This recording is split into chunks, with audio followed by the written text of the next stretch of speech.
I was fired over a false rope accusation. The company tells me I can't sue them. I held a management position at a company. I asked a non-management employee of the opposite intimacy to step into another room to discuss her performance away from other employees. She was going through a divorce and had made a few mistakes, and while I didn't want to embarrass her, I did want to make sure the mistakes were addressed. She acknowledged it and thanked me.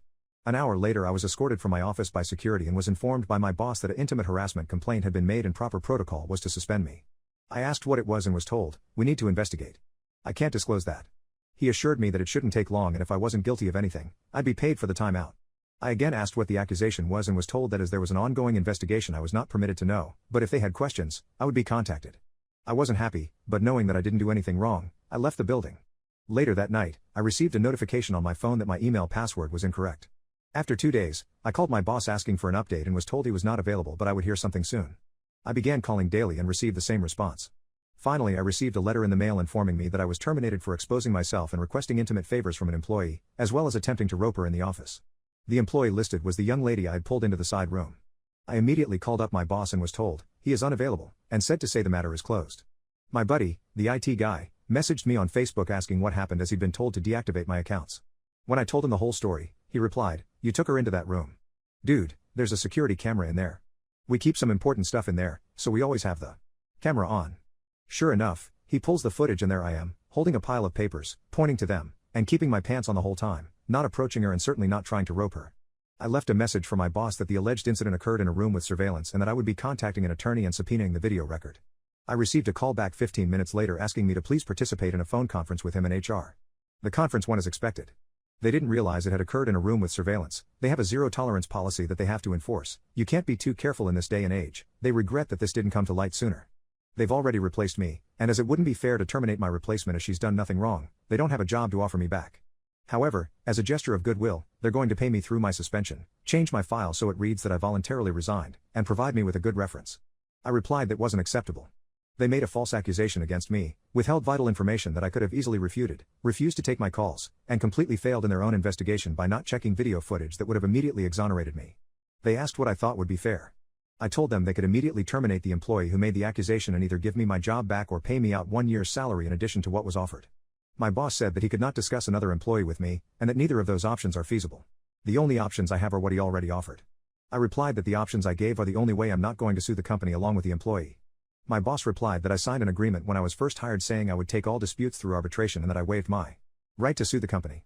I do not remember signing the agreement, and I have not seen it, but it apparently says that I will take all disputes to arbitration, I will bear the costs of arbitration, and that I will accept the decision in arbitration.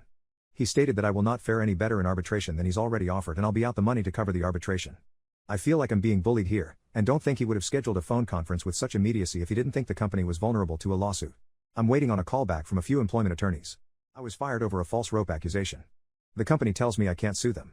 A friend of mine at another company, after hearing what happened, he told me his company had an opening. I applied, interviewed, and at the end the manager asked me what I'd like to be called.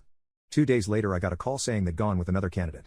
My friend admitted to me that he'd gotten some flack for recommending me. Apparently HR had worked with one of the employees at my former company, and called the employee to ask what the deal was with me. To which the employee responded, he got fired for trying to rope a subordinate. I think he's actually being charged criminally. Long story short, I lost it, called up my old company, and the boss wouldn't get on the phone with me. Had an attorney draft a letter of demand and send it off. Had another phone conference scheduled. They once again regret that an employee provided a reference outside of the prescribed channels. The employee was coached on the proper way to handle such requests. My attorney informed them that in addition to wrongful termination, we would be adding defamation to our complaint against them. They insist that they have not broken any laws and they cannot control the actions of an individual employee who went against company policy. So we're at an impasse there. Either I move ahead against them, or I walk away. At this point I'm ready to drag this through court. I tried to take the high road and go elsewhere, but they're regretting a lot that they've done to me without any action to correct it. Oh. I almost forgot, they also sent me a packet of papers. Standard non-disclosure notifications, COBRA, and a blank copy of the arbitration agreement for me to sign. Why a blank one, you ask? Well, it seems somebody effed up. They weren't making people sign when I was hired, and HR never bothered to have me sign the agreement when I worked there.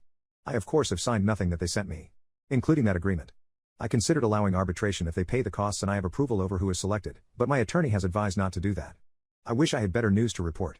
Things aren't as hopeless as they'd first seemed, but not as easily fixable either. As for the employee who made the accusation, I can't comment on what's happening there. Update 2, I was fired over a false rope accusation. The company tells me I can't sue them. I found out exactly what happened and why I was accused.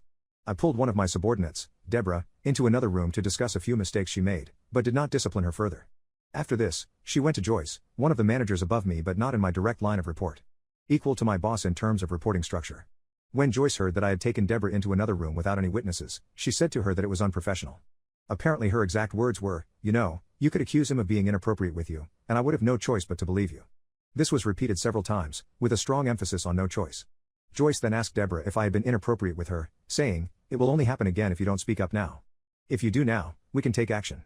Taking the not at all subtle hint from Joyce, Deborah accused me of exposing myself to her, accused me of trying to effing rope her. I also found out that when I wanted to take the new job, Sandy, an employee in Joyce's department, broke protocol and talked to HR at the new company, told them I had tried to rope a subordinate, and cost me the job. I was sick of the defamation at this point in my attorney and I launched a civil suit against the company and Deborah. The reason I found out why I was accused was because Joyce said she'd protect Deborah if she came forward. Unfortunately, that only extended to her job. So when Deborah was named individually in this suit, the corporation told her they would not be providing her an attorney. After realizing that she'd be putting her house up for collateral, she was all too willing to throw Joyce under the bus. Joyce went to Paul, the IT guy, who was one of her reports and gave him a list of footage to be procedurally wiped as part of an archive clearout. He pointed out that the incident with me was on that list and part of an ongoing investigation. Joyce told him that it was no longer needed and to go ahead and wipe it. He refused, citing the fact that it would still be requested in the event that the suit moved forward. She told him to pack his things as he was being terminated for insubordination. He called the company attorney and informed her what had happened. The aftermath: several things happened at once, so I'll try to keep them as chronological as I can. Deborah's attorney contacted mine stating that, conditional on me dropping the suit, she would admit that she lied and explain what went on behind the scenes. Dana, the company attorney, got the call from my attorney with the details from Deborah shortly after she finished talking with Paul about him being terminated for refusing to destroy evidence. Deborah and Joyce were terminated for cause that day. Paul was told that his job was safe. My attorney received a call, and it was made clear that the company didn't want this to go any further and wanted to talk about a settlement. I was offered my job back with a very fair increase, I received back pay from the date of suspension, and a public apology was offered from the very top.